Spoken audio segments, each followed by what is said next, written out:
ಈಗ ಕೆಲವು ಪ್ರಸ್ತಾಪಗಳಿದ್ದಾವೆ. Indian power system ಅಲ್ಲ, ಇಂಡಿಯನ್ AI, ಇಲ್ಲೇ AI ಕೆಲವು ಸ್ಟಾರ್ಟಪ್ಗಳಿದ್ದಾವೆ. ಇಲ್ಲಿ ನಮ್ಮ KIDB ಏನು ಜಮೀನಿದೆ ಹೆಬ್ಬಾಳಲ್ಲಿ ಮತ್ತು ಬೇರೆ ಬೇರೆ ಜಾಗದಲ್ಲಿ, ಅವರು ಅದನ್ನು ಇನ್ನೂ ವಿಶಾಲವಾಗಿ ನಿರ್ಮಾಣ ಮಾಡೋದಕ್ಕೆ ಜಾಗ ಬೇಕಾಗಿದೆ. ಅದು ಈ ನಮ್ಮ ರಾಜ್ಯ ಸರ್ಕಾರ KIDB ಇರ್ಬೋದು, ಬೇರೆ ವ್ಯವಸ್ಥೆಗಳು ಅವರು ಲ್ಯಾಂಡ್ ತಗೊಳ್ಳೋಕ್ಕೂ ಕೂಡ ಸಿದ್ಧ.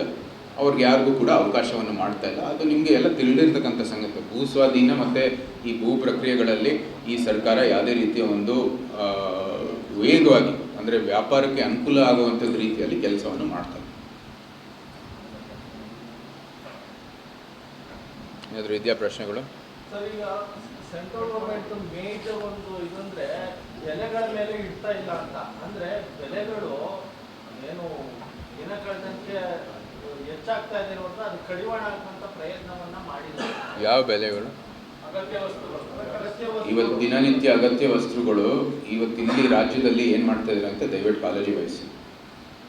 ಎಲ್ಲ ಒಂದು ನಾನು ಹಿಡಿದಿರುವಂಥದ್ದು ಹಾಲು, ಏನು ಪೆಟ್ರೋಲ್ ರೇಟು ಕರ್ನಾಟಕದಲ್ಲಿ ಬೇರೆ ರಾಜ್ಯಗಳಿಗೆ ಹೋಲಿಕೆ ಮಾಡುವಾಗ ಅನೇಕ ಎಲ್ಲ ದಿನನಿತ್ಯಕ್ಕೆ ಅವಶ್ಯಕವಾದಂಥ ಒಂದು ಉತ್ಪನ್ನಗಳು, ಎಲೆಕ್ಟ್ರಿಕಲ್ ಗೂಡ್ಸು ಕರ್ನಾಟಕದಲ್ಲಿ ಅತ್ಯಂತ ಒಂದು ಏರಿಕೆ ನೋಡಿರುವಂಥದ್ದು ನಮ್ಮ ರಾಜ್ಯದಲ್ಲಿ.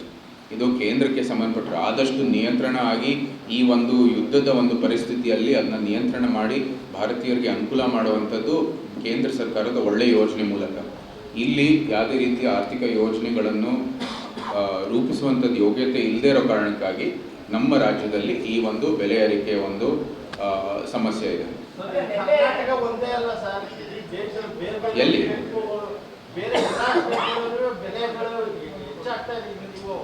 ಯುದ್ಧದ ಒಂದು ಸಂದರ್ಭ ಕಳೆದ ಅದೇ ಕಾಂಗ್ರೆಸ್ ಸರ್ಕಾರದಲ್ಲಿ ಬೆಲೆ ಇದ್ದಾಗಿಲ್ಲ ಅಂತ ಹೇಳ್ತಿಲ್ಲ. ಬಿಜೆಪಿ ಸರ್ಕಾರ ಬಂದ ಮೇಲೆ ಬೆಲೆಗಳ ಮೇಲೆ ಸ್ವಲ್ಪ ಇಡ್ತಾ ಬರುತ್ತೆ, ಕಡಿಮೆ. ಆದಷ್ಟು ನಿಯಂತ್ರಣ ಮಾಡೋದಕ್ಕೆ ಇವತ್ತು ಆರ್ಥಿಕ ನಿಯಮಗಳನ್ನು ರೂಪಿಸಲಾಗಿದೆ. ಇನ್ಫ್ಲೇಷನ್ನು ಒಂದು ಆರ್ಥಿಕ ಒಂದು ವ್ಯವಸ್ಥೆ ಒಳ್ಳೆ ಒಂದು ಮಟ್ಟಕ್ಕೆ ಹೋಗ್ತಾ ಇದ್ರೆ ಇನ್ಫ್ಲೇಷನ್ ಅದರ ಜೊತೆಗೆ ಏರಿಕೆ ಆಗುವಂಥದ್ದು ಸಹಜ. ಆದರೆ ಇವತ್ತು ಬೇರೆ ರಾಷ್ಟ್ರಗಳಿಗೆ ನೀವು ಹೋಲಿಕೆ ಮಾಡಿ ಅತ್ಯಂತ ಇನ್ಫ್ಲೇಷನ್ ಅನ್ನು, ಬೆಲೆ ಏರಿಕೆಯನ್ನು ನಿಯಂತ್ರಣ ಮಾಡಿರ್ತಕ್ಕಂಥದ್ದು ಬರೀ ಭಾರತದಲ್ಲಿ. ನೀವು ಬೇರೆ ವಿಶ್ವದ ಎಲ್ಲ ರಾಷ್ಟ್ರಗಳಿಗೆ ನೀವು ಹೋಲಿಕೆ ಮಾಡಿ ಭಾರತ ಎಷ್ಟು ತಮ್ಮ ಇನ್ಫ್ಲೇಷನ್ ಅನ್ನು ನಿಯಂತ್ರಣ ಮಾಡಿದೆ ಅಂತ ದಯವಿಟ್ಟು ಆ ದತ್ತಾಂಶಗಳು ತೆಗೆಯಿರಿ. ನಾವು ನಿಯಂತ್ರಣ ಮಾಡಿರೋದು ಯಾರು ಮಾಡಿದ್ರು?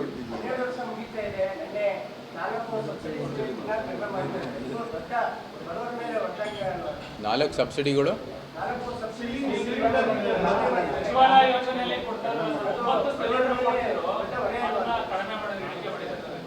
ಇಲ್ಲ. ಅದಕ್ಕೆ ಇವತ್ತು ಸೂಕ್ತವಾದಂಥ ಏನು ವರದಿಗಳು ಬರುತ್ತೆ, ಸೂಕ್ತವಾದಂಥ ಏನು ನಿರ್ಣಯಗಳು ತಗೋಬೇಕು, ಏನು ಪ್ರತಿಕ್ರಿಯೆ ಬರುತ್ತೆ ಸಮಾಜದಿಂದ, ಅದ್ರ ಮೇಲೆ ನಿರ್ಣಯ ತಗೋತಾರೆ. ಆದರೆ ಯಾವುದೇ ರೀತಿ ಜನರಿಗೆ ಅನನುಕೂಲ ಆಗೋದ್ರಲ್ಲಿ ಈ ಸರ್ಕಾರವನ್ನು ಯಾವುದೇ ರೀತಿ ಕೆಲಸ ಮಾಡೋದು.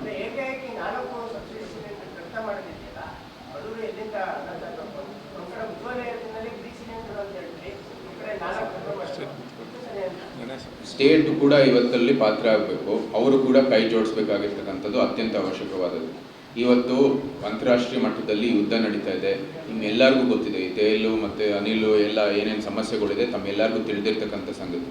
ಭಾರತೀಯರು ಏನು ನಿಯಂತ್ರಣ ಮಾಡಬೇಕು, ಎಲ್ಲೆಲ್ಲಿ ತಮ್ಮ ಒಂದು ಏನು ಮಿತಿ ಮೀರಿ ನಾವು ಏನು ಅನವಶ್ಯಕವಾದಂಥ ಒಂದು ಏನು ಅನಿಲ್ ಇರ್ಬೋದು ಅಥವಾ ನಮ್ಮ ಈ ಒಂದು ಯೂಸೇಜ್ ಇರ್ಬೋದು ಗ್ಯಾಸ್ ಸಿಲಿಂಡರ್ನ, ಅದು ಯಾವ ರೀತಿ ನಿಯಂತ್ರಣ ಮಾಡಬೇಕು ಆ ಕ್ರಮ ತಗೊಳ್ಳೇಬೇಕಾಗಿದೆ. ಆದರೂ ಸಹ ಯಾವುದೇ ರೀತಿ ಅನನುಕೂಲ ಆಗದೇನೆ ಇವರು ಕ್ರಮವನ್ನು ತಗೋತಾರೆ. ಬಹಳಷ್ಟು ವಸ್ತುಗಳನ್ನ GST ವ್ಯಾಪ್ತಿಗೆ ತಂದ್ಬಿಟ್ರು. ಕೆಲವು ವಸ್ತುಗಳಿಗೆ ಟ್ಯಾಕ್ಸ್ ಅನ್ನೋದೇ ಇರಲಿಲ್ಲ. ಈಗ ಪ್ರತಿಯೊಂದು ಉದಾಹರಣೆಗೆ GST ಇವತ್ತು ಭಾರತದಲ್ಲಿ ಜನರಿಗೆ ಅತ್ಯಂತ ಒಂದು ಅನುಕೂಲ ಆಗುವಂಥದ್ದು ಒಂದು ಟ್ಯಾಕ್ಸ್ ವ್ಯವಸ್ಥೆ. ಮುಂಚೆ ನಿಮಗೆ ವ್ಯಾಟ್ ಇತ್ತು, ಸರ್ವಿಸ್ ಟ್ಯಾಕ್ಸ್ ಇತ್ತು, ಎಷ್ಟೋ ಶ್ಯಾಡೋ ಟ್ಯಾಕ್ಸ್ಗಳೆಲ್ಲ ಇತ್ತು. ಇವತ್ತು ಏನೂ ಇಲ್ಲ, ಬರೀ 3 ಟ್ಯಾಕ್ಸ್ ಲ್ಯಾಬ್, 0%, 5%, 18% ಅಷ್ಟೇ. ಎಲ್ಲಕ್ಕೂ ಕೂಡ ಒಂದು ಟ್ಯಾಕ್ಸ್ ಲ್ಯಾಬ್ ಇರುತ್ತೆ. ಇವತ್ತು ಗುಡ್ಸ್ ಆ್ಯಂಡ್ ಸರ್ವಿಸಸ್ ಅನ್ನೋದು ಕೆಲವು ಅತ್ಯಂತ ಅವಶ್ಯಕವಾದದ್ದು, ಅದಕ್ಕೇನು ಟ್ಯಾಕ್ಸ್ ಇಲ್ಲ. ಏನು ಒಂದು ಸ್ವಲ್ಪ ಟ್ಯಾಕ್ಸೇಷನ್ ಅಂದರೆ ಅದರಿಂದ ಲಾಭ ಪಡೆದು ನಿಮಗೆ ಅದು ಸರ್ವಿಸ್ ಇಂಡಸ್ಟ್ರಿಯಲ್ಲಿ ಅದು ವ್ಯಾಲ್ಯೂ ಎಡಿಷನ್ ಇದೆ, ಅದಕ್ಕೆ 5% ಆಗಿದೆ. ಅತ್ಯಂತ ಒಂದು ಏನು ಭಾಳ ಲಾಭ ಪಡೆಯುವಂಥದ್ದು ಏನು ಅನವಶ್ಯಕವಾದದ್ದು, ಆದರೂ ಸಹ ನೀವು ಒಂದು ಪ್ರಿವಿಲೇಜ್ ಆಗಿ ತೊಗೋತಾ ಇದ್ದೀರಾ ಅಂದರೆ ಅದಕ್ಕೆ 18% ಇದೆ. ಅದೆಲ್ಲನೂ ಕೂಡ ಭಾಳ ಅನುಕೂಲ ಮಾಡಿದ್ದಾರೆ. ಅದು ಕೆಲವರಿಗೆ ಅರ್ಥ ಆಗೋದಿಲ್ಲ, ಅದು ನಾವು ಏನು ಮಾಡೋಕ್ಕಾಗಲ್ಲ.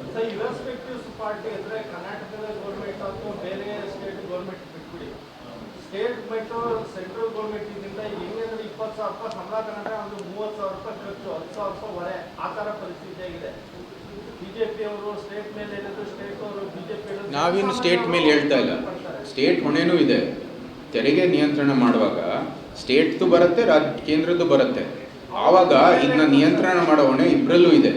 ನಾವು ಅಲ್ಲಿ ಅತ್ಯಂತ ಒಂದು ಒಳ್ಳೆ ರೀತಿಯಲ್ಲಿ ಭಾಳ ಒಂದು ಅಚ್ಚುಕಟ್ಟಾಗಿ ಯೋಜನೆಗಳನ್ನು ರೂಪಿಸುವ ಸಂದರ್ಭದಲ್ಲಿ ಇಲ್ಲಿ ಒಂದು ಯಾವುದೇ ರೀತಿಯ ಒಂದು ಖರ್ಚು ವೆಚ್ಚಗಳು ನೋಡದೇನೆ ಇವತ್ತು ಏನೇನು ಆರ್ಥಿಕ ಯೋಜನೆಗಳು ರೂಪಿಸ್ತಾ ಇದ್ದಾರೆ ಅದ್ರ ಮೇಲೆ ಪರಿಣಾಮ ಬಂದೇ ಬರುತ್ತೆ. ನೋಡಿ, ನಾವು ನಮ್ಮ ಅಂಶಗಳು ನಿಮ್ಮ ಮುಂದೆ ಇಟ್ಟಿದ್ದೀವಿ. ಈ ರಾಜ್ಯದ ಜನರು ಅತ್ಯಂತ ಒಂದು ಬುದ್ಧಿವಂತರು, ಅವ್ರು ತೀರ್ಮಾನ ಮಾಡೇ ಮಾಡ್ತಾರೆ. ನೋಡೋಣ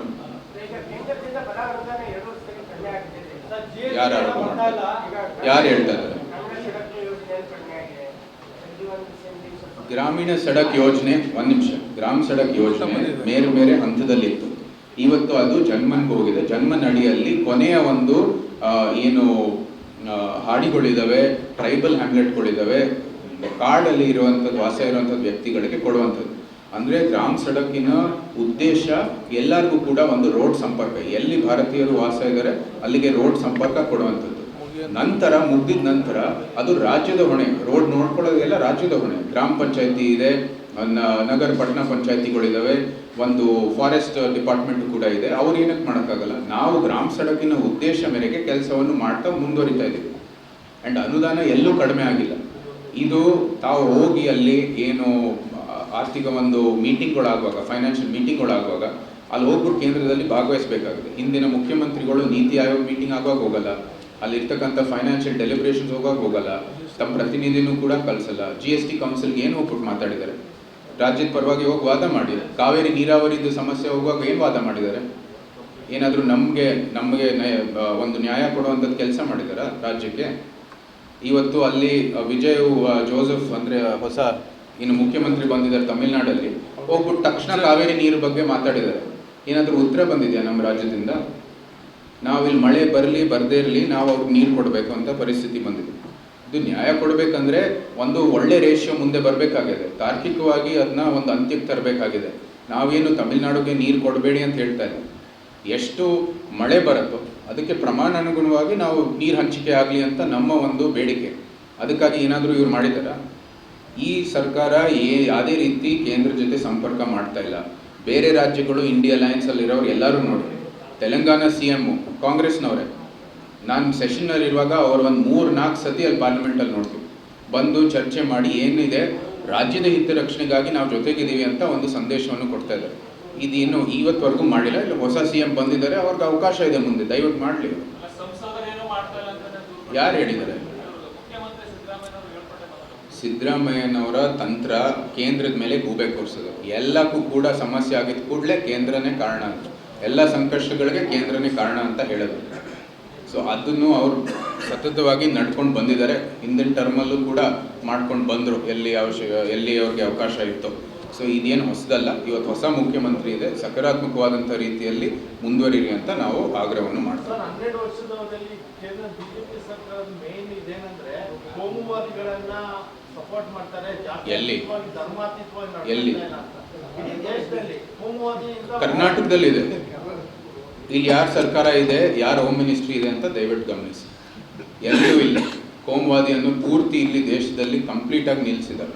ಇವತ್ತು ಶಾಂತಿಯುತವಾಗಿ ನಡೀತಾ ಇರುವಂಥದ್ದು. ವೆಸ್ಟ್ ಬೆಂಗಾಲು ಕೂಡ ಇವತ್ತು ಒಂದು ಕೋಮುವಾದಿ ಸರ್ಕಾರವನ್ನು ತಿರಸ್ಕಾರ ಮಾಡಿ ಭಾರತೀಯ ಜನತಾ ಪಾರ್ಟಿಗೆ ತಮ್ಮ ಬೆಂಬಲವನ್ನು ನೀಡಿದರು.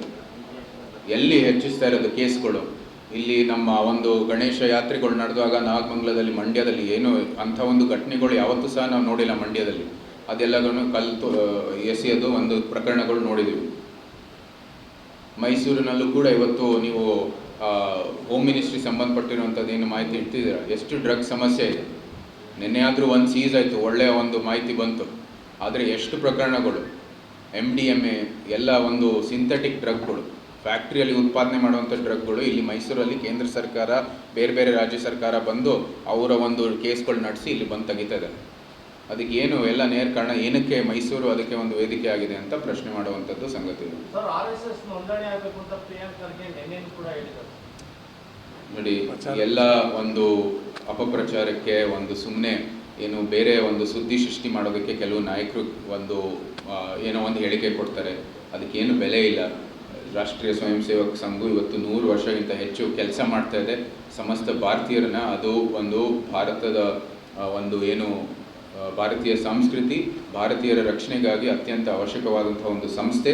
ಇವತ್ತು ಅಲ್ಲಿಂದ ಇರ್ತಕ್ಕಂಥ ಶಿಸ್ತು ಮತ್ತು ಏನೇನು ಒಳ್ಳೆ ಮೌಲ್ಯಗಳನ್ನು ಇವತ್ತು ಸಮಸ್ತ ಭಾರತೀಯರು ಒಪ್ಪಿರ್ತಕ್ಕಂಥದ್ದು. ಅದಕ್ಕಾಗಿ ಇವತ್ತು ನಾವು ಇದಕ್ಕೇನು ಪ್ರತಿಕ್ರಿಯೆ ಕೊಡೋ ಅವಶ್ಯಕತೆ ಇಲ್ಲ.